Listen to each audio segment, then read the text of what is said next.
Si John Kelvin ay isang batang mausisa. Mahilig siyang mag-explore. Isang araw, naisipan ni John Kelvin na makipagsapalaran. Saan kaya ako pupunta? Tanong niya sa sarili. Tapos, nakita niya. Ang kakahuyan sa likod ng bahay nila ay mukhang malaki at nakaka-excite.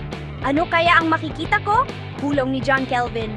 Huminga siya ng malalim at nagsimulang maglakad. Nagsisimula na ang pakikipagsapalaran. Langut-ngot, langut-ngot, langut-ngot. Ang mga paa ni John Kelvin ay tumatapak sa mga tuyong dahon. Ang kakahuyan ay puno ng mga tunog. Isang maliit na ibon ang umaawit. Isang ardilya ang nag-iingay mula sa puno. Napangiti si John Kelvin. Hindi siya natatakot. May nakita siyang maliit na ladybug sa isang dahon. "Hello, ladybug!" bulong niya. Maingat na nilampasan ni John Kelvin ang ladybug. Ayaw niya itong takutin. Nagsimulang magliwanag ang mga puno. Pumasok si John Kelvin sa isang maliwanag na bukana. Wow, ang ganda!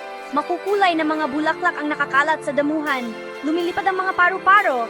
Nakita ni John Kelvin ang isang maliit na batis na masayang umaagos. Umupo siya sa tabi ng batis at pinanood ang agos ng tubig. Ito na ang pinakamasayang pakikipagsapalaran. Nagsisimula nang lumubog ang araw.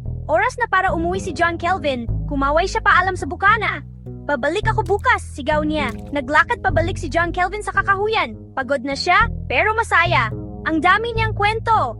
Binuksan ni John Kelvin ang pinto ng kanilang bahay. "Nakauwi na ako," sigaw niya. Excited na siyang ikuwento sa kanyang pamilya ang kanyang pakikipagsapalaran. Kay gandang araw!